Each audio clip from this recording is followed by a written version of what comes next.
right, welcome everyone to another episode of Into the Pit. We're so glad to have Mr. Daryl Marston from Ghost Hunters on here.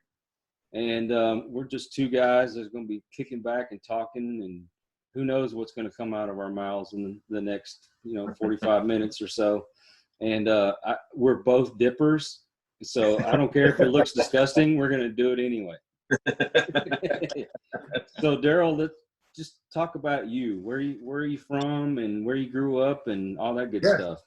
Yeah, man. Well, I'm originally from Middletown, Delaware, and I still live in Middletown, Delaware to this very day. This is home for me. It's been a blessing being out here on the East Coast. I love it. But you guys see on the show, we do travel everywhere. I know you're in Texas. Been in Texas like literally 10 or 15 times in the last year alone. So yeah, we're everywhere. But it's been an amazing ride, man. Good times. Well, sweet. Now, how in the world did you get into the paranormal? This is a funny story by complete accident. I was always into the paranormal as a kid. I always loved it. Didn't know what a ghost hunter or paranormal investigator was, but in the early 2000s, when all these shows started coming out like Ghost Hunters, I watched them. Of course, I never thought I would be doing it until I actually around 2005 or 6, I got invited to an investigation at Fort Delaware. It was around Halloween. The local team was doing it, and so was the fort. They were putting up an event. So I went. It was a nighttime event. It was like 3 hours long or something like that. I remember vaguely, like there was like literally 100 people there when we got there. Now anybody who's been to Fort Delaware knows about it. It's an island, so you got to take a ferry to get to it. So you get to the island and you get there, and there's literally 100 people in this room, and there's a park ranger or a couple park rangers, and there's just one old guy sitting in the corner. And I'm like, I don't know who this guy is, but these guys are people who run the place. And they're like, okay, guys, we're going to do two different ways. You can do the historical tour, or you can do the paranormal tour. Now, 2005, 2006, not too many people were into paranormal, very few. Right. So literally 95, 96% of the people in the room raised their hand to go on the historical tour. And literally it was me, my mom, I think my stepsister, and a couple that were there. Said, oh, we'll do the paranormal tour. And this old guy gets up. He's like, all right, I'm your tour guide. Let's go. So we go down to the casemates.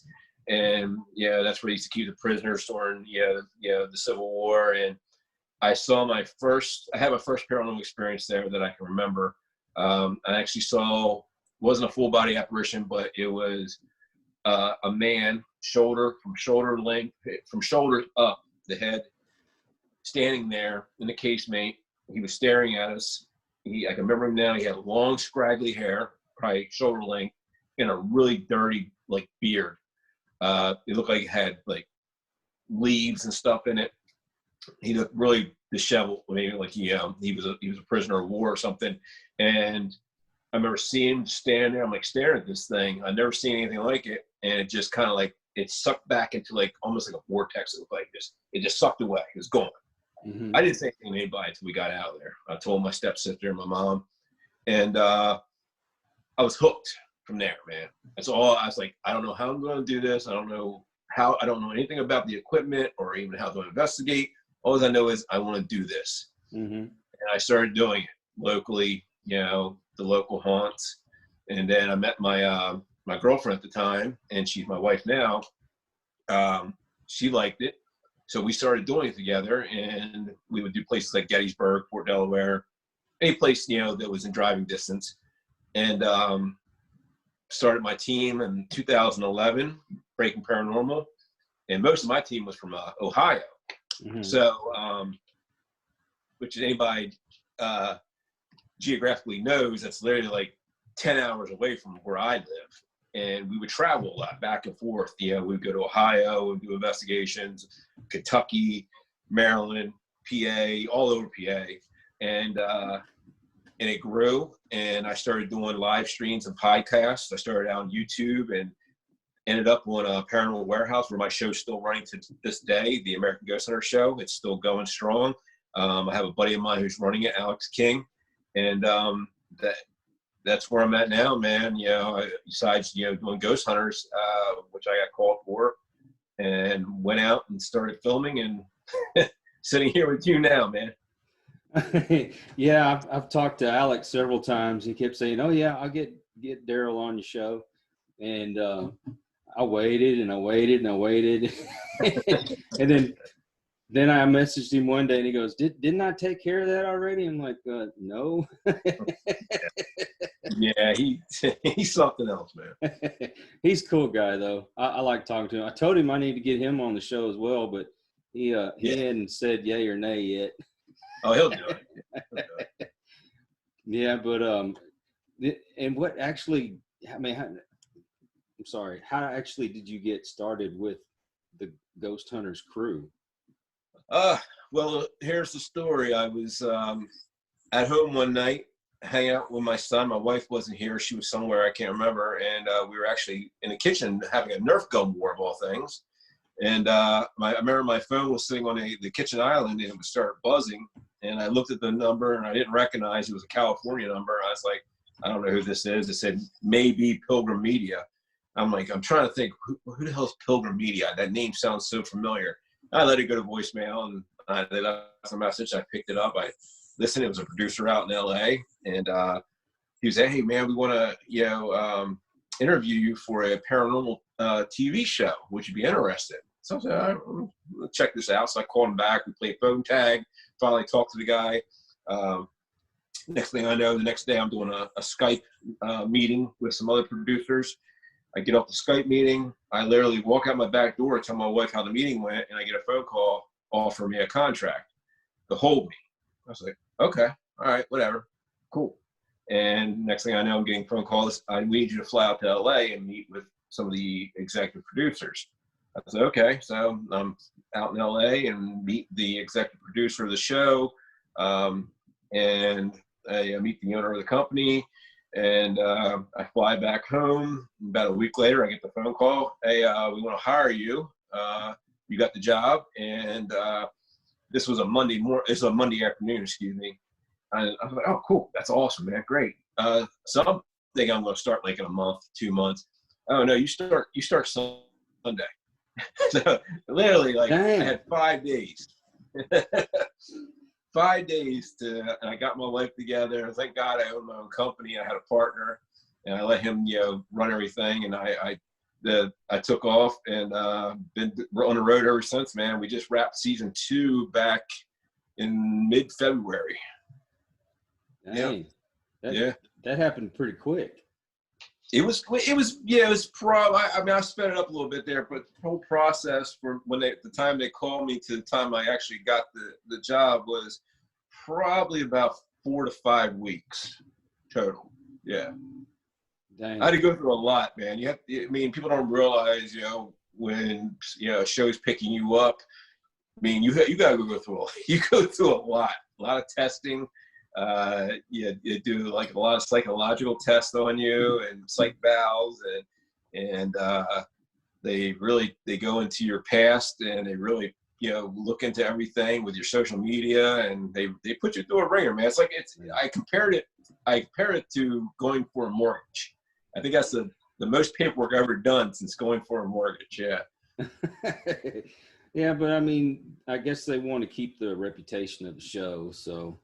Absolutely. I mean, it's what they need to do, to be honest with you, because you don't know who you're getting. I mean, you see this person for what they are, but you don't know, where their social media stands and where they come from, and so yeah, they put you through a ringer, man, and which is a good thing, because I tell you, the people they pick for the show are just freaking amazing, man. It was such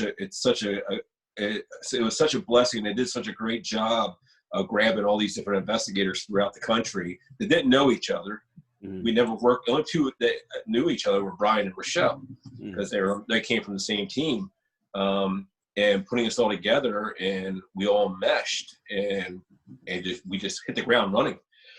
And we've been running ever since.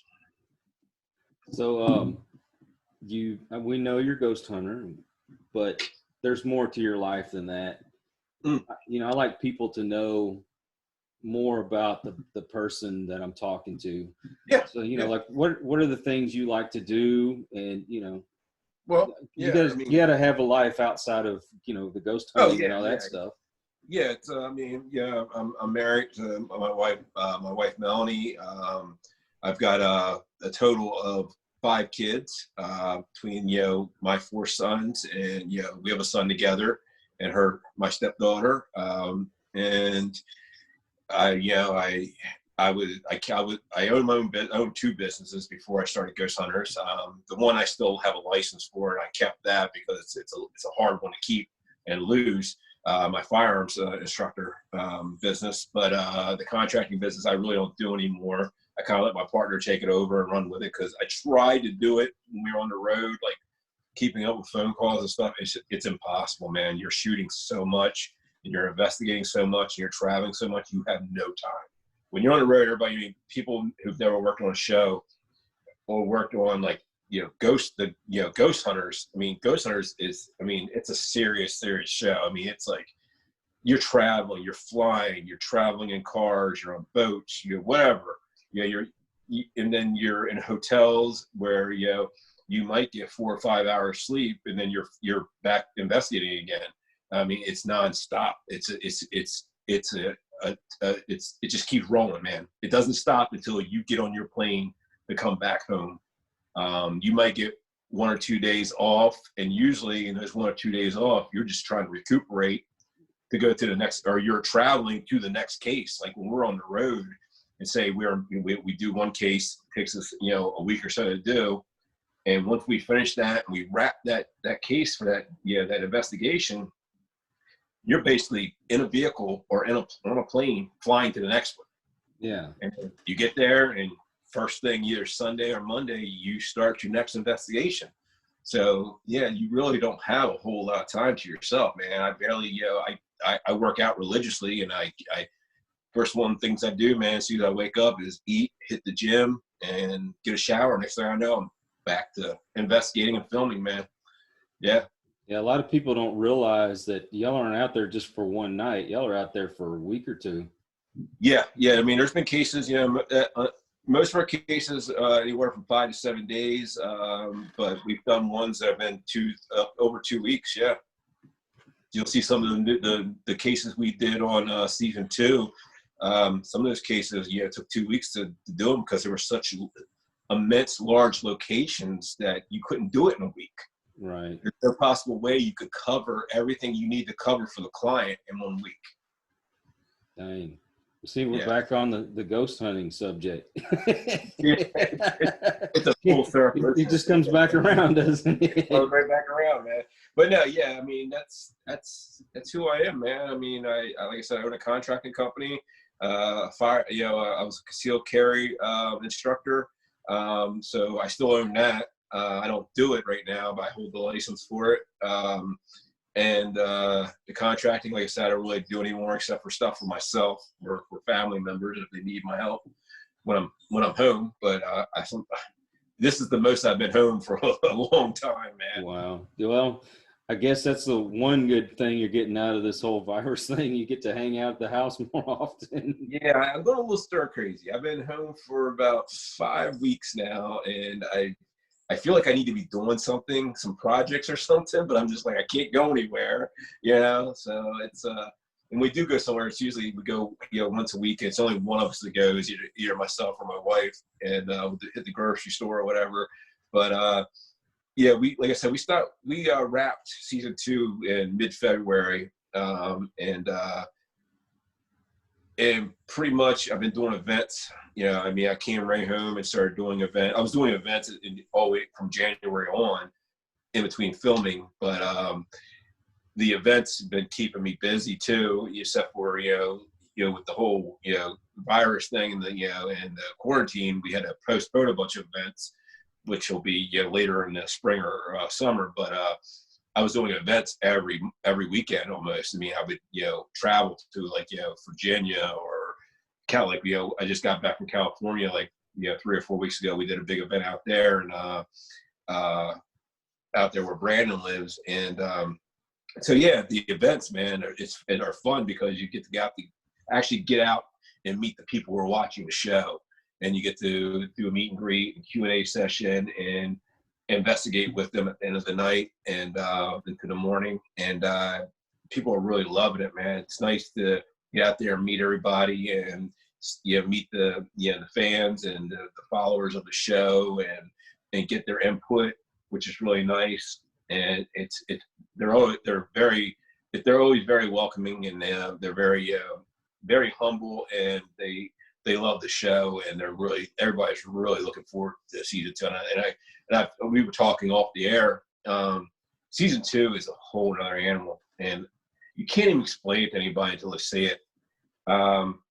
Season 1, I think we were following the old blueprint of the old show, and it was great, but I think we needed to move forward and expand the equipment we were using, and expand the experiments and the way we were doing things.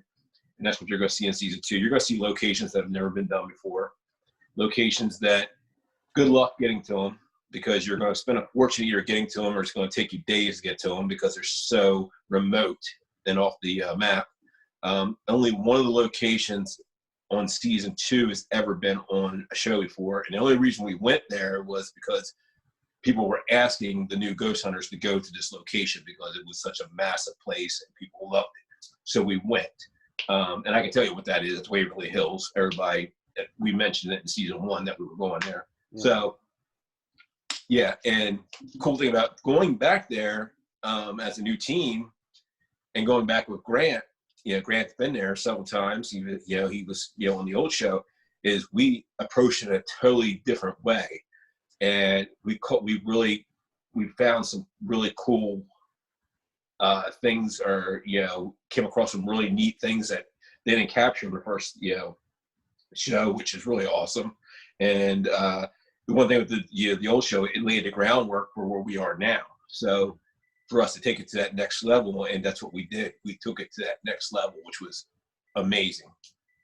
So did you find that the fans were like real accepting when y'all, they saw y'all first on and not the old team together? Yeah. Most of the people were very accepting.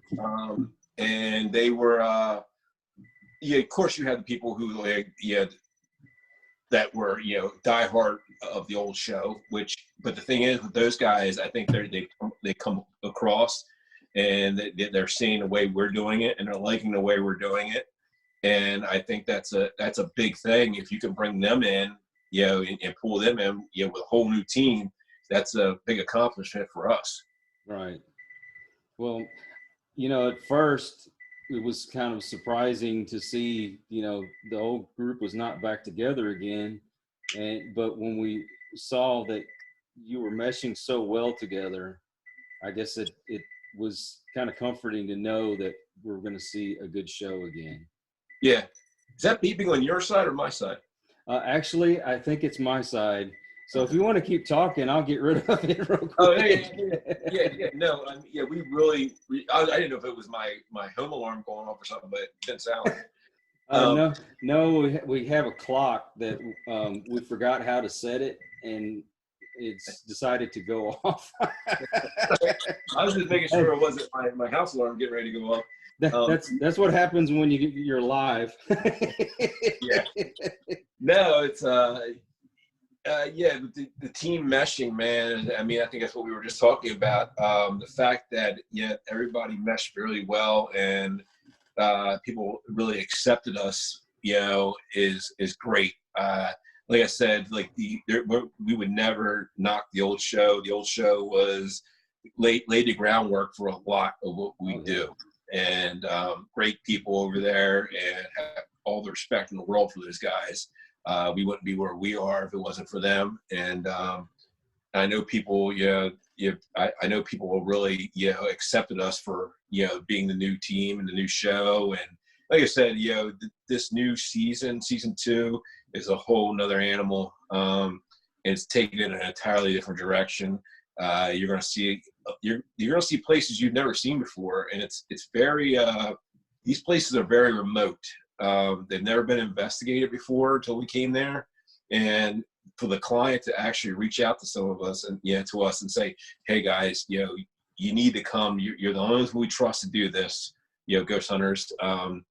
That's a big deal, man. And we had one client, which was really sticks in my mind, a young girl who, 21, 22 years old. She was our client. She actually was messaging and sending emails to our producers and saying, look, if you guys don't come out, no one's going to come out.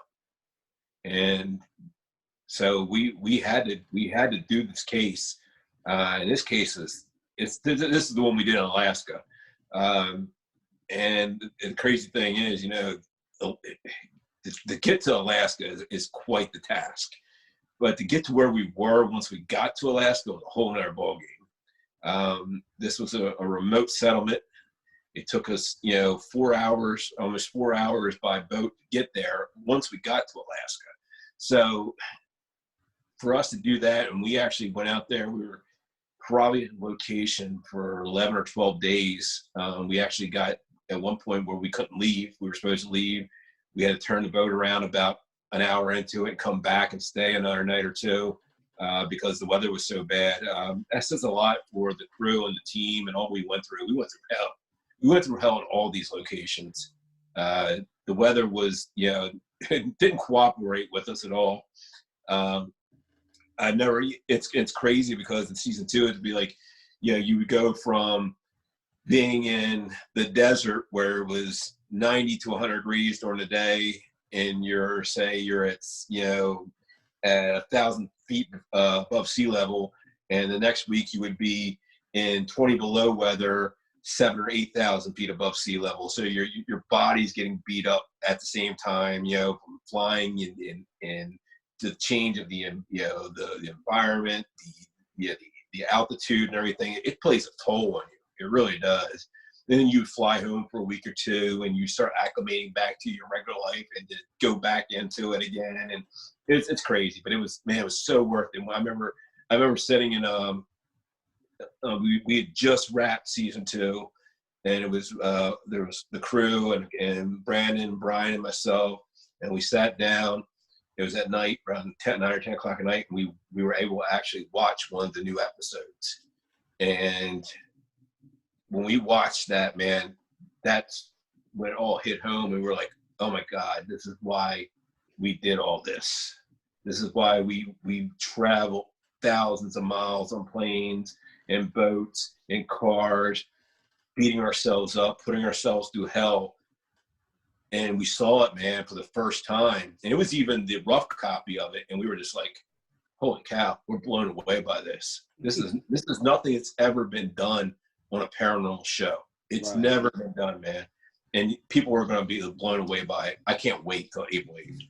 Did you find it weird seeing yourself on TV though? I'm used to it now, man. I got to the point where it's like, it doesn't even, I'm so numb to it.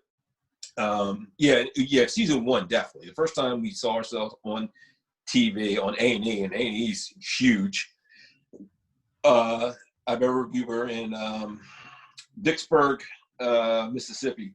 We were filming, and our show aired for the first time on that Wednesday night. So we took the night off. They had a big party for us and in a hotel. And I remember sitting there, and they had this big 90-inch flat screen TV they brought in for us, and we're all sitting back. We're having a few beers and hit some shots and watching us, watching the show. And so it's like you're just blown away by it. And the worst part was it was kind of bittersweet because you weren't with your family watching it. You're with your extended family, which is the crew and the team.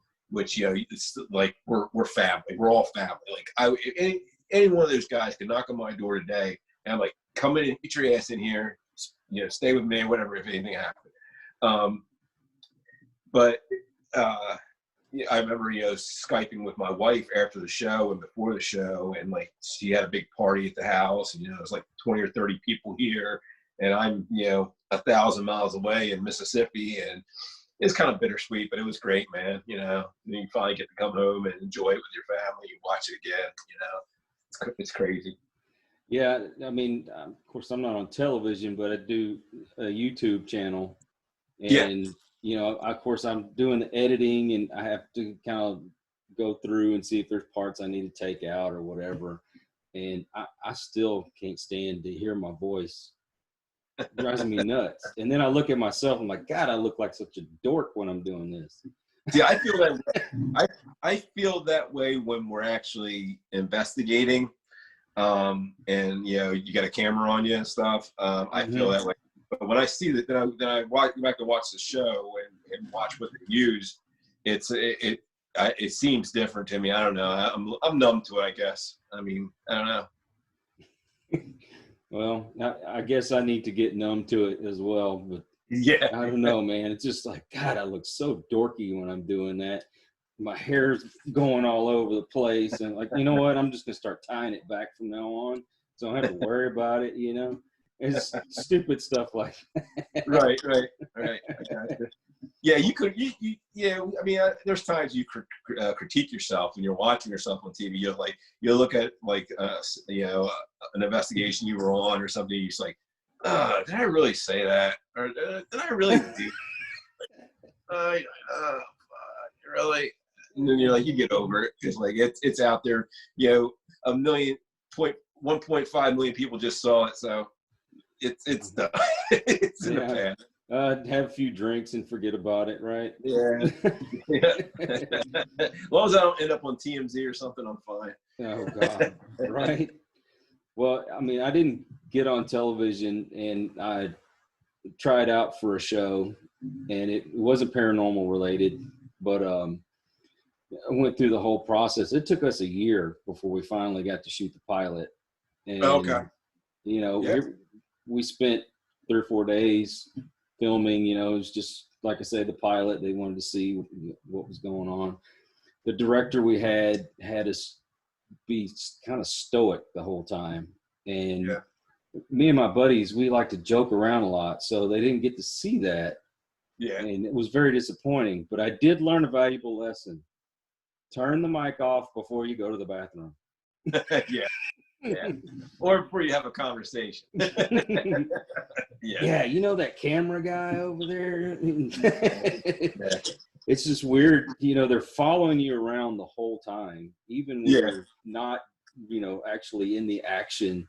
And then later on, they want to sit you down and ask you about what you did earlier in the day. Hell, I don't remember what I had at lunchtime. So. Oh yeah. Yeah. I know. Yeah, we do that. We do the interviews right after our actual investigations, and sometimes we don't get to, so we have to go back to it like the end of the night, and actually, they'll sort of set us down, hey, what happened, and during that investigation, and you're like, oh man, it's like it's so hard to remember sometimes because you're such in the moment. But I know where you're coming from. Yeah. I was disappointed. We waited all that time, and they decided they didn't want to do the show. But like I say, they didn't let us be us. I think it would have been a whole lot different if they did, but I agree. Something else will pop up sometime. It will. It always does, man. So, what else do you like to do in your spare time? I work out religiously. That's one of the things I do every 6 days a week at least. I try to stay very active when it comes to that. Right now it's a little hard, so I'm working out at home because the gyms and everything are closed. But I make it work, man. Besides that, hanging out with the kids and doing stuff like that, and family. When you can, you get family time. It's very important to me because you get to come home and just kind of be yourself, man. You don't have to worry about a camera or having a mic on you or anything like that. And you just be yourself. You can be. I can just breathe and be Daryl Marston, and not be Daryl Marston, the investigator. And quite honestly, with me, man, what you see right here is what you get on the show. I'm the same person. I can say that everybody on the show, they're all the same people. Like if you saw Mustafa or Brian or Brandon or whoever, Rochelle, out on the street somewhere or at a restaurant, you're getting the same exact person as you get on the show. There's no difference. It's just here I can just let loose. I can have a beer. I can just chill out and be dad or be whoever. Yeah, well, the family, of course, your kids are going to grow up, and then they're out of the house, and you miss that being together. So this is an important part of your life, you know? Yeah. I got an 8-year-old. Well, he'll be 8 in next Sunday. He's my youngest. And I tell you, man, just being, the last year or so on the road, just come home every couple of weeks or 3 weeks, and you see him. He's like he's grown another freaking 5 inches. It's amazing, but it's all for a good thing, good cause, man. We're helping people, which is the main part. We actually, people don't realize this. We actually have an actual client at the end. That we have to. I mean, and this is why we're so much sticklers on the equipment we use and the techniques we use and the way we approach investigations. And we actually investigate because we have a client that wants answers, whether it be a business owner, a homeowner, or whoever.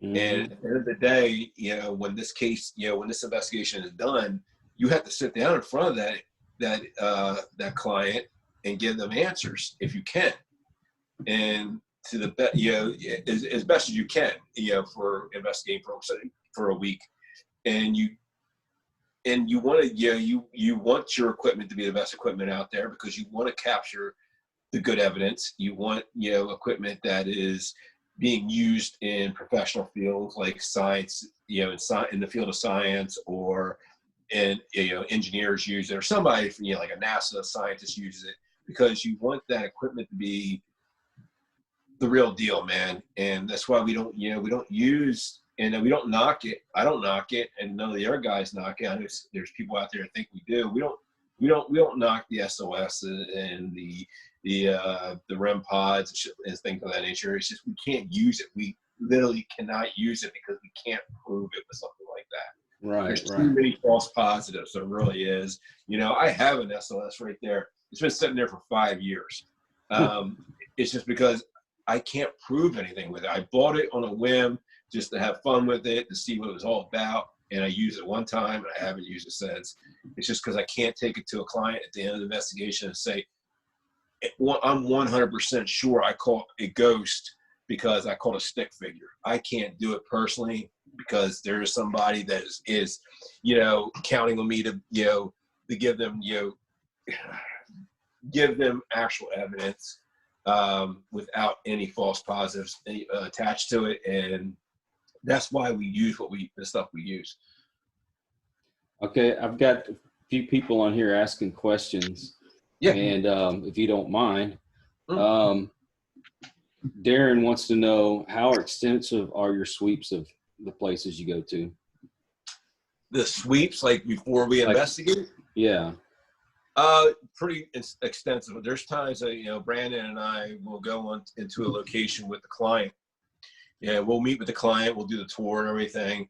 And the whole time, we're taking notes, either taking notes on paper or on a phone or our head of what we want to come back and look at before we actually investigate. And then once we get out of there, the team will go in, Mustafa, Brian, Rochelle, Kristen, and they'll look at everything as well with the producers and go through and we do a lot of debunking, man. You don't see it on the show because there's just not time for it. You might catch a little bit of it during an investigation on something maybe we missed or we want to hit again. But there's a lot of debunking that goes on and a lot of theories. Somebody tells us, I'm seeing this, I'm hearing this. Me being a contractor for all these years, the first thing I think of, they're hearing something banging a wall. Okay, maybe it's the HVAC, or maybe it's the plumbing, or rodents, or anything. That's the first thing that comes to mind, not paranormal. So we take a very scientific approach to it, a very down to earth approach. We stay on earth, and then whatever we can't debunk, if you see it on the show or you don't see it on the show, that's what we investigate. So if I'm able to go in and debunk that door opening over there because the latch is bad or the hinges are are off center or something, and it's opening and closing on its own, if there's a draft, I'm not even going to investigate that because I just debunked it. We'll tell the client that. We'll give them a total rundown and everything, but the stuff that we can't debunk is what we investigate. So you can't debunk this full body apparition walking down the hallway that 50 people have seen over the last 10 years. Of course, we're going to investigate that. Oh, yeah. Do you use equipment when you're first coming on the location, or it's just eyeballing? Well, it all depends on what the claim is. Like I said, if they're feeling, in a certain room, they're feeling, feelings of dread. Of course, we're going to do an EMF sweep. Right. We're going to check for, high EMF or faulty wiring or something of that nature. And we did a lot of that on season 1 where you actually saw it.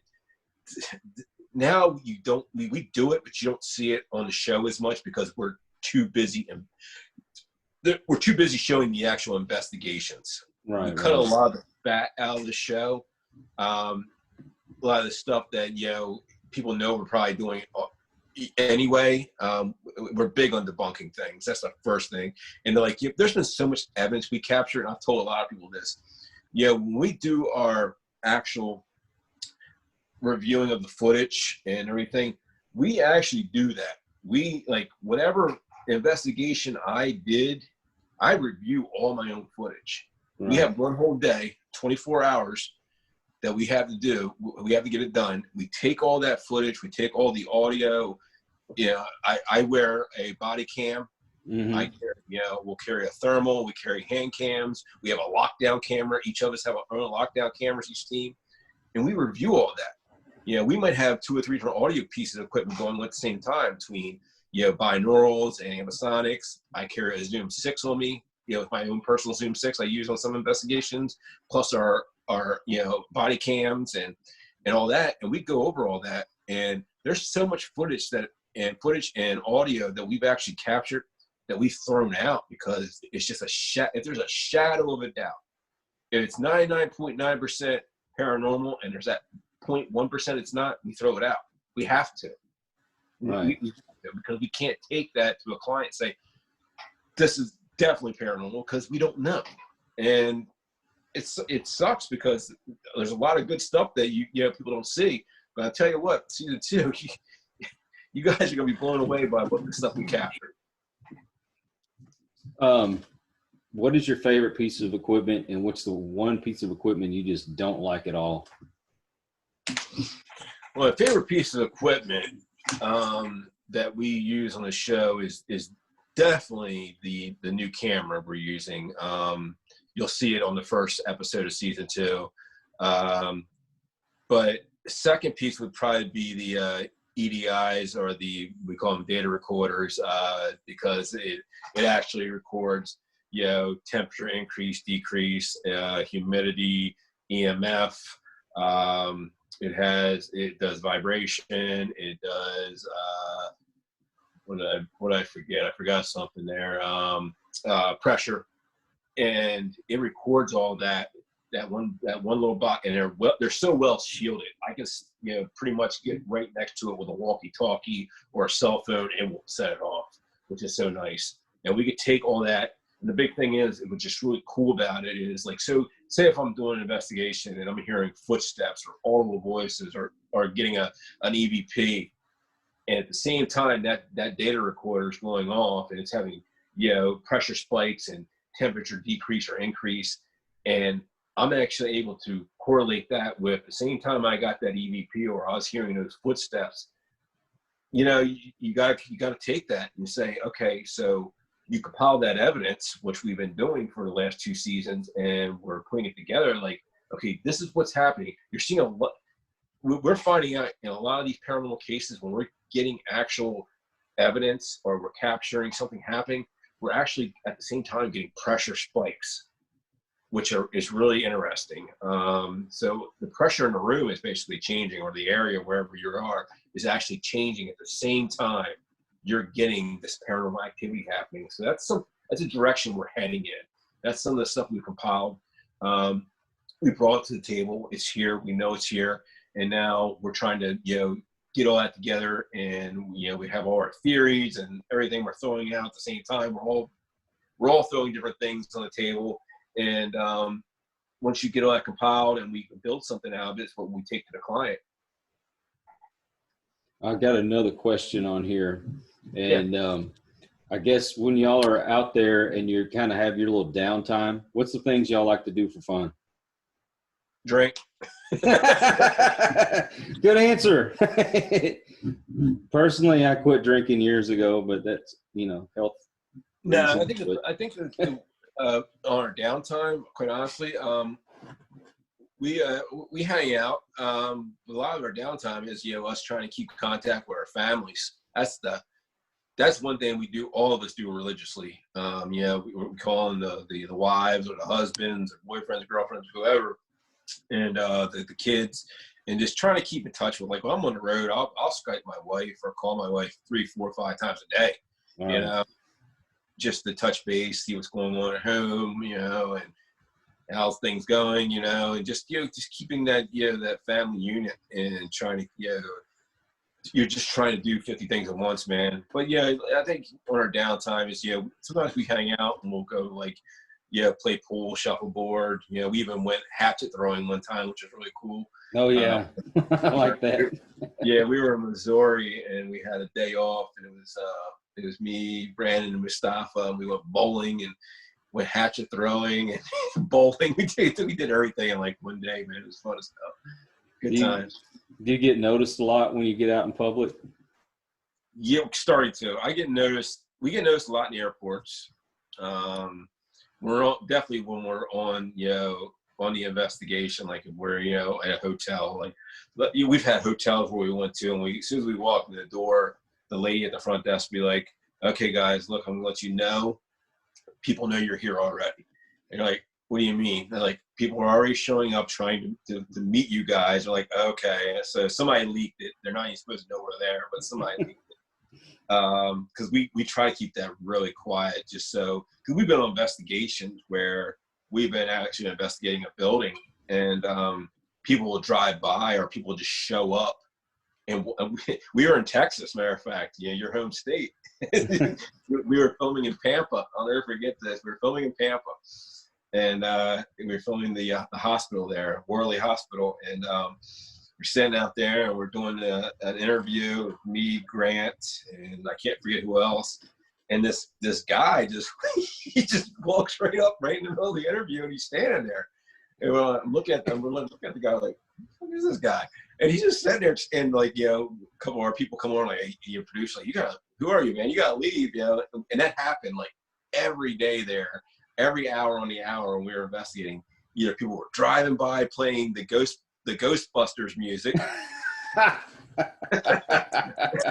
or they were showing up trying to talk to us and bringing us gifts and stuff. It was amazing. People are great, though. I love them, man. The people who watch this, they're just amazing people. I love all of them, man. I try anytime I run into somebody, man, that knows who I am or watches the show, I try to have a full conversation with them if humanly possible. Like I was in Walgreens not long ago, just standing in line in my hometown here, and I'll never forget. I'm not even paying attention. I just got home. Literally been home for maybe 12 or 13 hours. I was wiped out. I remember I had to get some stuff. I was standing in line, and I remember this older guy walks up to me. He's like, and I'm like, I thought he was going to ask me where something was or something. I'm like, he's like, "Are you the guy from Ghost?" Like he's whispering, "Are you the guy from Ghost Hunters?" So I'm like, "Yeah." He's like, "Okay, I was just making sure because my wife, she really loves you, and she's this little old lady standing down the aisle, and she's like giggling. He's like, "I know who you are." I'm like, "Come here." I said, "Come here," and she walks over, and I give her a hug and everything, and I said hi to them, and it's funny, man. They're great people. You ever had any creeps coming up? No, not yet. No, never. Yeah, not that I can remember, man. No, I mean, you get weird looks sometimes. I think people they recognize you, but they don't recognize you. Like they'll see, especially in an airport. I'll be in an airport sitting there, and I fly alone a lot of times because I live on the East Coast, and most of the people live out west. And so I usually don't travel with a bunch of the crew or team. And I'll be sitting in there, like the Philadelphia airports where I fly out of, and I'll be sitting there, and like people will like walk by, they'll take the double look, and the next thing you know, they pull their phone out and they're like looking at you, like they're Googling you or something. I get a lot of that. Yeah. Make sure they get your name right when they come up to talk to you. Yeah. I think they're. I don't know if they're scared of me or what. I guess people say I'm pretty menacing looking, so I don't know. Yeah, you could be a little intimidating. I could see that. Yeah. So I think they're a little afraid to talk to me. But if anybody's watching, you can come and talk to me anytime. I'm not going to bite your head off or anything. I'm not like that. I'm very talkative. Okay, make sure your wife's not around. I'm gonna ask you this question: women throw themselves at you when you are out in public? No, nothing like that. No. Okay, that's the safe answer. She must be in earshot. No, she's not. She's probably watching it. Well, she knows. Oh man. So, if your kids wanted to get into this, would you be real supportive of that, or because some of that stuff's kind of dangerous. Oh yeah. It can be, absolutely. I tell people this: it's not so much the paranormal side I worry about when I'm investigating; it's the human side. Mm-hmm.